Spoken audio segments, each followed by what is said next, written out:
सभी तत्वदर्शी जिज्ञासुओं को, सभी ज्ञान प्रेमियों को, सभी प्रबुद्ध जनों को, सभी गीता प्रेमियों को मेरी ओर से और मेरी संस्था डूअर्स पैराडाइज फाउंडेशन के सभी सदस्यों की ओर से सादर जय Shri Krishna.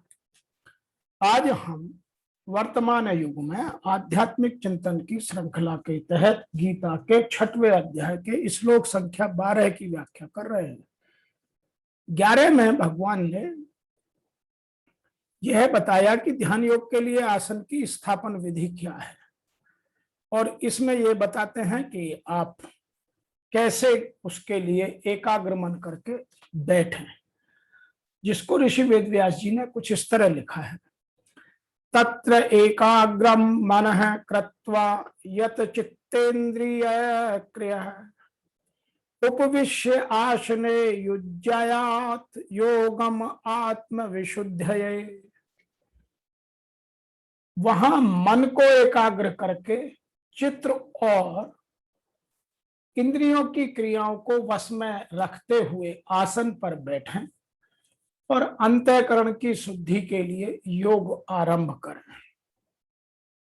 Sitting on the seat, he should concentrate his mind, control the actions of the mind and the senses, and practice yoga for the purification of the mind and intellect. This is a matter of practice. Until unless you will not do the practice, or we will not do the practice, we cannot achieve the desired result. यहां कहते हैं कि मन को, चित्त को और इंद्रियों की क्रियाओं को वश में रखते हुए मन को एकाग्र कर अंतःकरण की शुद्धि के लिए अभ्यास करें।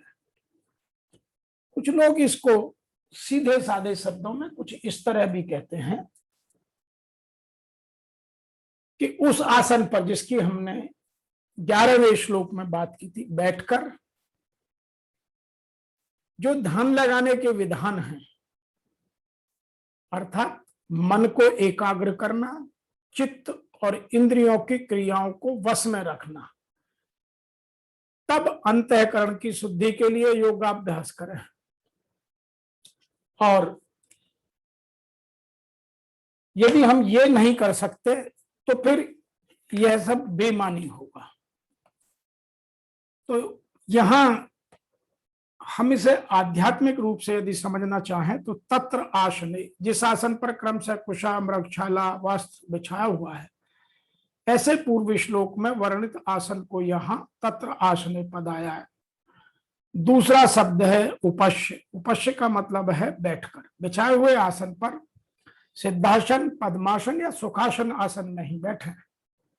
आसन से सुखपूर्वक बैठ सके उस आसन में आप बैठिए जो आपको सूट करता है, जैसे सूट करता है, क्योंकि आपको धीरे धीरे कई घंटों बैठना है। इसमें हिलना डुलना सब प्रतिबंधित है। मन की चंचलता को रोकना, मन के विचारों को स्वतः आने और जाने देना।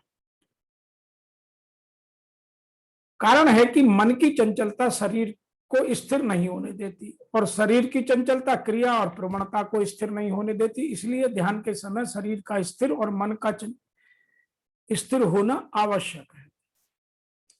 एक शब्द आया है फिर यहां, यत चित्तेंद्रिय क्रिया, चित्त और इंद्रियों की क्रियाओं को वश में रखते हुए। तो आसन पर बैठने के समय चित्त और इंद्रियों की क्रियाएं वश में रहनी चाहिए।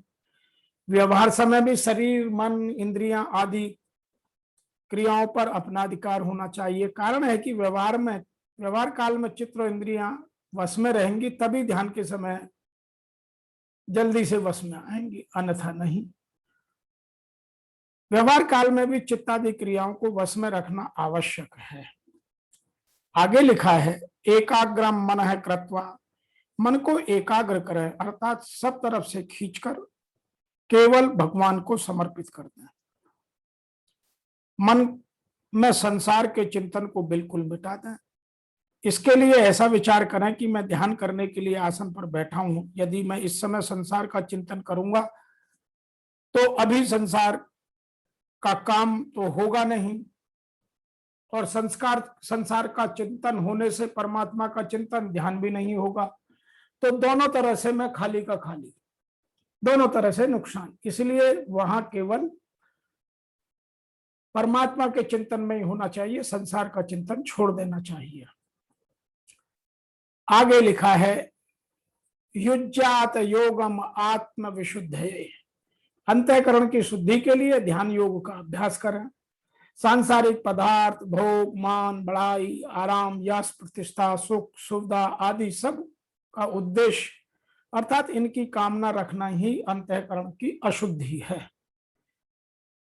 और सांसारिक पदार्थ आदि को प्राप्ति का उद्देश्य कामना न रखकर केवल परमात्मा का उद्देश्य रखना, यह अंतःकरण की शुद्धि है। रिद्धि सिद्धि आदि की प्राप्ति के लिए, दूसरों को दिखाने के लिए भी योग का अभ्यास किया जा सकता है, पर अंतःकरण की शुद्धि ऐसी बात नहीं है। योग एक शक्ति है जिसको भोगों की प्राप्ति में लगा दें तो वो भोग सिद्धियां और रिद्धियां प्राप्त होंगी, और परमात्मा में लगा दें तो परमात्मा की इस प्राप्ति में सहायक बन जाती हैं। इसलिए इन सबको जानना समझना आवश्यक है। In English, sitting on the seat, he should concentrate his mind, because without concentration we cannot achieve and control the actions of the mind and senses. We have to control all the senses. When we are sitting for the dhyana yoga, that time we have to control our all senses. Until unless we will not control, we cannot achieve the desired result, and the whole process will go off waste. Therefore, we have to understand and we have to do the justice with ourselves. यहां एक बात मैं और भी कह देना चाहता हूं कि पवित्र स्थान तीर्थ स्थान का सूचक था। भारत में योगी भक्तजन अपना घर त्याग कर प्रयाग, मथुरा, वृंदावन, ऋषिकेश, हरिद्वार जैसे पवित्र स्थानों पर जाकर वास करते हैं और एकांत स्थान में योगाभ्यास करते हैं। यहाँ यमुना तथा गंगा जैसी नदियों प्रवाहित होती हैं। भारत की प्रमुख नदियों के किनारे एकांत में बैठकर भी किया जा सकता है, वह चाहे गंगा हो, यमुना हो, वह चाहे रावी हो, सतलुज हो, गोदावरी हो, नर्मदा जी हो, तापी हो, कावेरी हो। तो भारत की जितनी भी प्रमुख नदियां हैं उनमें से जहां आपको सुविधाजनक लगता है वहां बैठकर एकांत में अभ्यास करने की कोशिश करें। किंतु प्राय आज इस भौतिकवादी युग में ऐसा देखा जाता है कि हम सब इतनी दूर नहीं जा सकते, क्योंकि हमें रोजाना अपने नित्य काम भी करने हैं। तो घर का एक कोना या घर का एक स्थान ऐसा कर लें जो वास्तव में हर तरीके से शुद्ध हो, जहां कोई वातावरण ना हो, ध्वनि प्रदूषण ना हो, किसी तरह के बाह्य प्रदूषण का कोई प्रभाव ना आता हो, और उस कमरे का टेम्परेचर ना बहुत अधिक हो ना बहुत कम हो। तो वह उस हिसाब से अपने आप को अपनी क्षमता और अपनी उपयोगिता के हिसाब से यह सब करके ध्यान में बैठना आवश्यक है। आगे हम इसकी बात करेंगे कि यदि हम इस तरह से बैठेंगे तो फिर ध्यान किस तरह से करें। यहां तक तो बैठने का तरीका बताया, यहां तक तो अभी ये बताया, तो अब बैठने का तरीका, शरीर के पोस्चर का तरीका भगवान यहां आगे के 2 श्लोकों में एक साथ बताते हैं। हम शीघ्र ही उन पर आपके साथ चर्चा करेंगे। इससे सीखने के केवल 2 ही चीजें हैं। वह है कि मन को एकाग्र करना बहुत आवश्यक है। मन की एकाग्रता पर बहुत कुछ निर्भर करता है, और चित्त और इंद्रियों को वश में रखना। यदि आपने चित्त और इंद्रियों को अपने वश में कर लिया तो फिर आपको योग करने से कोई नहीं रोक सकता। अतः इन दोनों को एक साथ मिला देने से आपके चित्त की एकाग्रता, इंद्रियों का दमन कर उनको वश में करना, फिर आपकी अंतःकरण की शुद्धि है। आज के इस श्लोक की व्याख्या में इतना ही। शीघ्र आपसे मिलते हैं, तब तक को आपको मेरी ओर से और मेरी संस्था के सभी सदस्यों की ओर से ओम नमो भगवते वासुदेव।